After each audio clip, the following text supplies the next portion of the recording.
Olá, é uma alegria para nós podermos voltar a nos comunicar contigo. A paz do Senhor, você que nos ouve, ao público promessista de uma maneira geral. Estamos assistindo nos últimos dias um cenário bastante preocupante, um cenário que tem trazido muita apreensão, uma degradação moral crescente, a insegurança em todos os lugares, Brasil e mundo, e isso tem provocado várias reflexões. Assistimos o público evangélico de uma maneira muito especial, vislumbrando já a volta de Cristo. Paralelamente a isso, aqueles que ainda não conhecem a Jesus, entrando num cenário de desespero, de angústia e por isso mesmo fugindo da presença do Criador. Há, entretanto, sobretudo para nós, os cristãos, uma informação de Jesus que nos alenta muito. Queria que você conferisse comigo dois textos importantes na Palavra de Deus. Estão eles ali em Atos dos Apóstolos, capítulo 1, versículos 7 e 8. Esses dois versos estão colocados num contexto maior. Jesus já havia ressuscitado e estava presente com seus discípulos, orientando as últimas orientações básicas antes da sua ascensão aos céus. E então, nesse contexto, os discípulos são orientados que aguardassem em Jerusalém até que fossem cheios do Espírito Santo, e é nessa altura da conversa que eles indagam a Jesus, certos de que teriam acesso a um comando terreno, e perguntam a Jesus, seria nesse tempo que restauraria o reino a Israel? E Jesus lhes informa algo que nos acalenta também. Jesus diz a eles que não compete a eles conhecer nem os tempos e nem as épocas, pois que esta informação pertence exclusivamente ao Pai que reservou para a sua própria autoridade. A orientação de Jesus é incisiva e nos alcança ainda hoje porque faz parte de uma promessa que Deus faz em cumprimento à delegação da missão que Ele outorga à igreja. Mas recebereis poder ao descer sobre vós o Espírito Santo.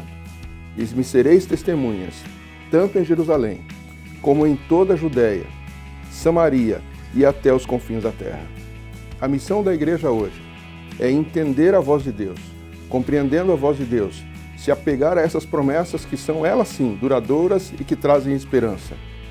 Assim como os discípulos, após ouvirem esta informação de Jesus, se reuniram e perseveraram em oração, a Igreja Adventista da Promessa está agora convidada para participar também de mais um período longo de oração, mas essencial. Deus quer falar conosco, Deus quer usar a tua vida. Te chamo então, te convido, pastor, a participar comigo. Você que é um líder regional, você que tem uma direção, um ministério, venha conosco também. Vamos buscar a presença do Senhor em oração. Será um tempo importante, um tempo de muita reflexão, um tempo de aprendizado, mas um tempo de experiências gloriosas com o Senhor Deus. Quero falar especialmente com você que é um líder da escola bíblica, por exemplo. Líder da escola bíblica. Oriente os seus alunos a participarem. Participe você também. Você, professora, professor, que tem o seu ministério com as crianças, que está a maior parte do tempo lá no DJAP, na sala, atendendo as crianças. Conduza essas crianças a Cristo Jesus. Leve-as à presença do Pai em oração.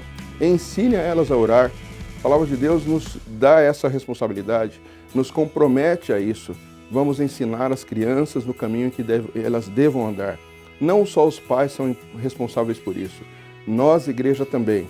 E você, prezado líder, prezado professor, prezada professora, tem uma responsabilidade muito grande nesse sentido. Orientar as crianças, ao longo desses dias, a buscarem a presença do Senhor Deus em oração. Oremos a Deus.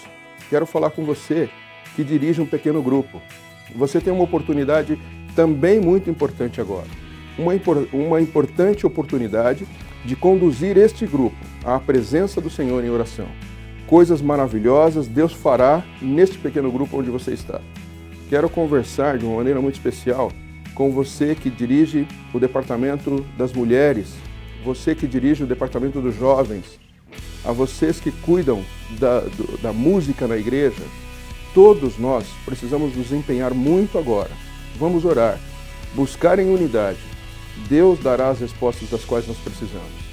Não estamos procurando apenas cumprir 100 dias de oração. A nossa grande expectativa é que Deus faça, através da Igreja Adventista da Promessa, aquilo que é projeto dele. Esta igreja nasce pela vontade e obra do Espírito Santo de Deus. Deus nos coloca neste tempo nas funções em que exercemos, em que estamos, para cumprir a vontade dele. Precisamos nos apressar para esse tempo. Precisamos nos preparar mais para esse momento. E preparação para esse momento implica na observância aos princípios da palavra de Deus. Orar é essencial. Orar é o caminho. Orar é invadir as áreas do impossível. É transcender e olhar além das dificuldades que nós temos agora. As dificuldades são pontuais, momentâneas, deste tempo, mas elas não traduzem o tempo segundo a vontade de Deus. O que traduz a vontade de Deus é o exercício pleno da sua palavra. Quero convidar você a participar conosco. Venha conosco. Quero finalizar, então, convidando todos os promessistas para essa importante reflexão. Nós somos uma igreja que se propõe a ser avivada em missão. Fazer a missão é o nosso compromisso. O avivamento, Deus nos trará, Deus nos mandará. Quando te perguntarem por que a Igreja Adventista da Promessa existe, pense em 3 verbos que são importantes: adorar, proclamar e fazer. Como é que a gente explica isso? A Igreja Adventista da Promessa, ela existe para adorar a Deus, proclamar Jesus Cristo, fazer discípulos no poder do Espírito Santo. E quando você imaginar que nós temos esta missão aqui na Terra, você pode já vislumbrar onde nós queremos chegar, qual é o nosso sonho, qual é a nossa visão de reino, o que nós pensamos para justificar a nossa existência. E esse pensamento, reflexo de muito tempo de oração, de preparação também, implica na visão da Igreja Adventista da Promessa, da qual você é parte. E aí você é totalmente envolvido nisso. A nossa visão, onde nós queremos chegar, também sob a ação do Espírito Santo de Deus. Que cada promessista seja um missionário no poder do Espírito Santo de Deus. Entregue-se ao Senhor, coloque-se de joelhos, oremos a Deus e Ele fará a obra nos nossos corações. Que o Senhor nos abençoe.